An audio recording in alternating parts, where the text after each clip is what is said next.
Your Excellency Victoria Nuland, Under-Secretary of State for Political Affairs in the U.S. Department of State, I welcome you very cordially to our country and to our ministry.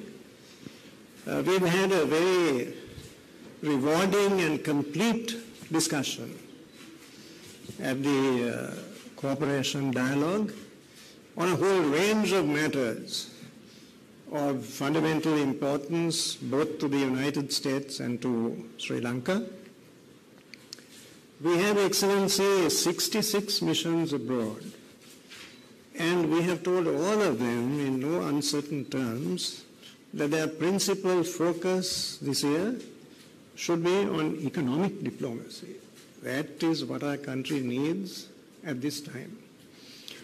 There is non-debt inflows of foreign exchange, by which we mean principally trade, investment, and tourism. So we have given our missions very clear directions about what their focus, their emphasis, and their priorities should be. In that overall context, it is natural that in our discussions we should have paid considerable attention to the economic dimension of the relationship between our two great countries. So we explored avenues that are available for more vigorous investment by American companies into Sri Lanka, ways of developing the contours of our trade relations, and although the number of tourists visiting us from the United States is at present quite modest, I think there are opportunities for expanding that as well. Sri Lanka and the United States have a lot in common, one of which is a sanctity we attach to the democratic way of life. Actually, Your Excellency, long before our country received independence from the British, we had given our people the benefit of universal adult suffrage. That happened in 1931, while we received independence only in 1948.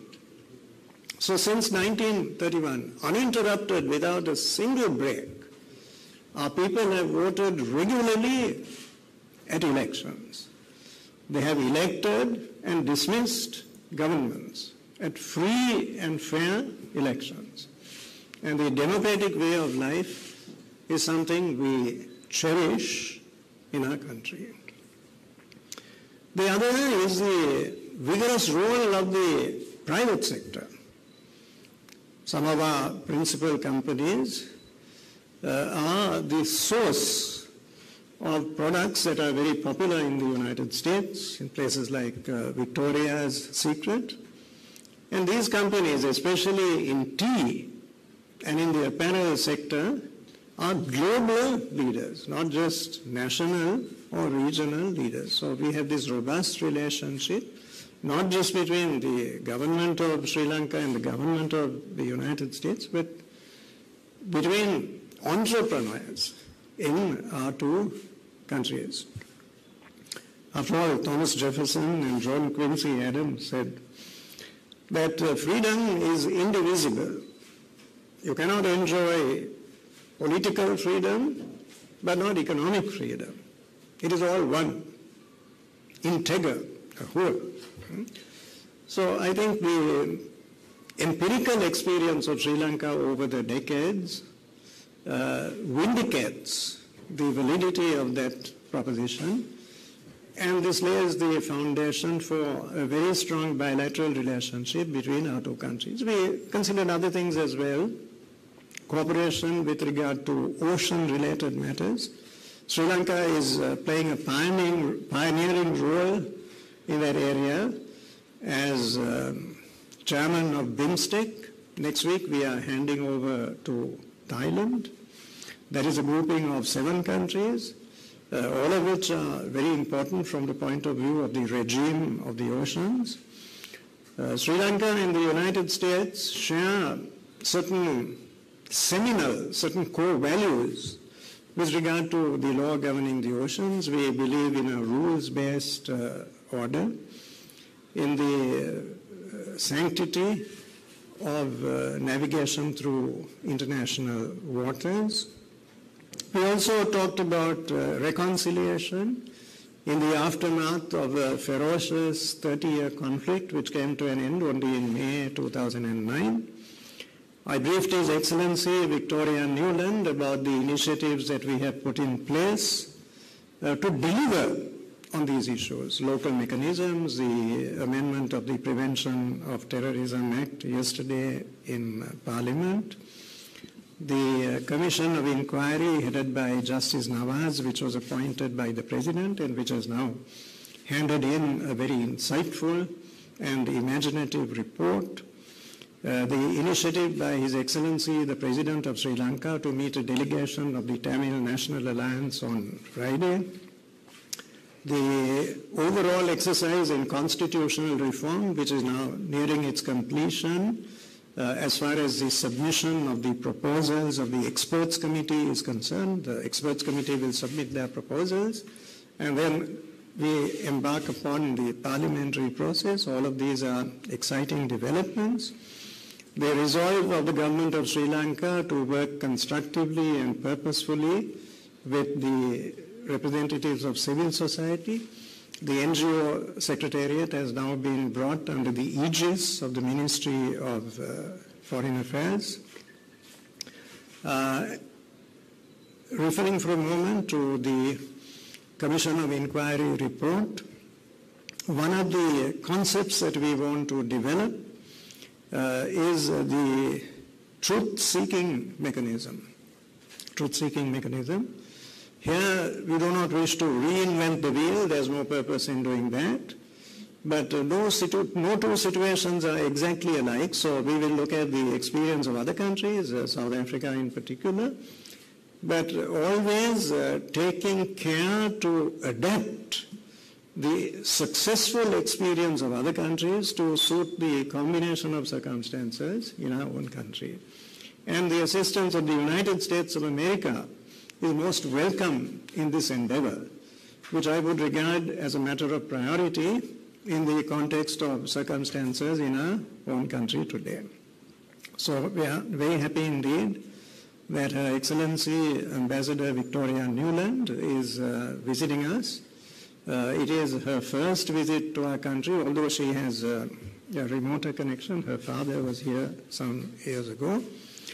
But we hope that during this all too brief visit, she has been initiated into some aspects of Sri Lankan life, and this will enthuse and embolden her to contemplate a more relaxed and a longer visit, to savor for herself the warmth and the hospitality of our people, the vibrancy of our culture, our scenic beauty.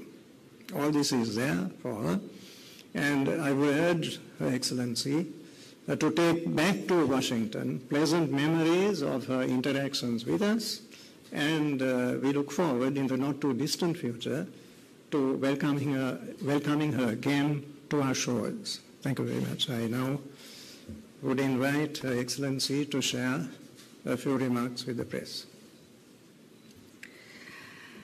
Thank you, Foreign Minister. Today, you are right. It's all too short a visit. I ask you to tell my boss that next time I get to stay longer and we get to visit your beautiful beaches as well.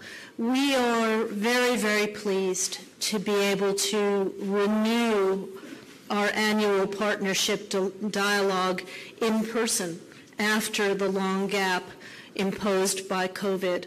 Of course, our partnership with Sri Lanka has been strong for 70 plus years, including through the difficult COVID period where we were pleased to be a supplier of vaccines and equipment.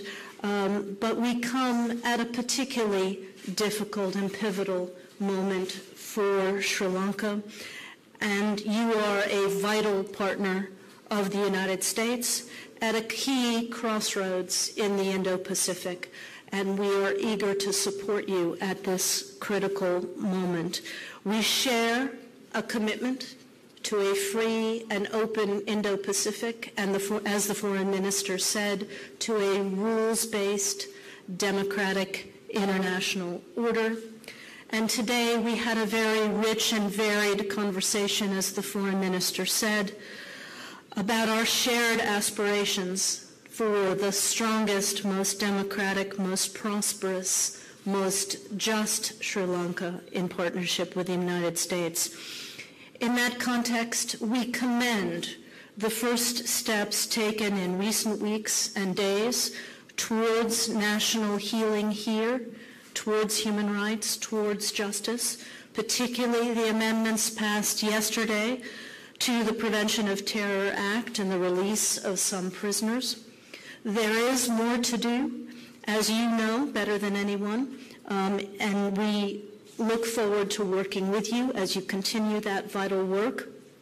As the foreign minister said, the president's decision to meet on Friday with the Tamil National Alliance is a very important step and one that we welcome.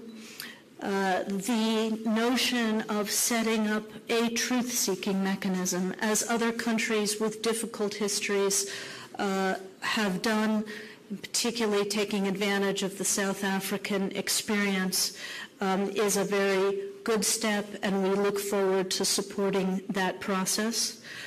We also underscored the importance of the non-governmental sector, journalists, civil society, ending surveillance, ending detention, ending harassment. We'll be pleased to meet with representatives of civil society later today and to hear that the foreign minister is also going to meet with those representatives and hear some of their concerns. We're also encouraging provincial council elections and a broadening of the democratic space. But overall, I want to particularly commend the foreign minister and his partnership with the justice minister in moving forward on all of these issues of national healing and justice. As you take those steps, it will open even more space for our partnership, particularly in the security arena, which is already strong in the maritime domain and the aviation domain. As you know, we have 2 U.S. cutters which are now in service in the Sri Lankan Navy, and we have another one on the way, which is being outfitted now, and your sailors and seamen will sail it here in coming weeks. And as the foreign minister said, our economic relationship is absolutely vital. It is already strong throughout the COVID period. Our trade actually grew, which is quite stunning, particularly because Sri Lanka was able to take its strong base in apparel and contribute to the global need for protective equipment, and we commend you for that. What's absolutely crucial, though, is the courageous step by the government to reach out to the International Monetary Fund for help now with your debt overhang, with your fiscal and monetary needs. And as you roll up your sleeves and do the hard work to strengthen and heal the economy here, the United States will be your partner, and we will strengthen the capacity in our embassy to work with you at this vital moment. To grow our economic and trade base. We do well in the apparel sector, as you've said. We want to do more in IT. We want to do more in green energy. Our Development Finance Corporation is working with medium and small business, especially women-owned businesses, to give them more opportunity. And of course, we are strong partners on the environment, and we are very proud to be Sri Lanka's partner in protecting our oceans and commend your leadership there, particularly as we look at the mangrove plant as one of the greatest soakers of carbon dioxide, and to see what more we can do there and on the plastics front. So overall, a very important set of consultations at a vital moment for you, but it's also a vital moment for the planet. And we will speak over lunch about some of the global issues, but I want to particularly make note of the fact that Russia's brutal aggression in Ukraine just underscores for all of us the importance of the democracies strengthening ourselves and standing together in the face of brutal autocratic behavior, coercion, aggression, whether it's coming from Russia, whether it's coming from other autocracies around the world. And I think the foreign minister said it best. We share a commitment to the rules-based international order. We share a commitment, the U.S. and Sri Lanka, to the sanctity of the democratic way of life. That's what we're here to strengthen together. We look forward not only to coming back to Sri Lanka, but also to welcoming you in Washington in coming months. Thank you, everyone. Thank you. Thank you very much indeed.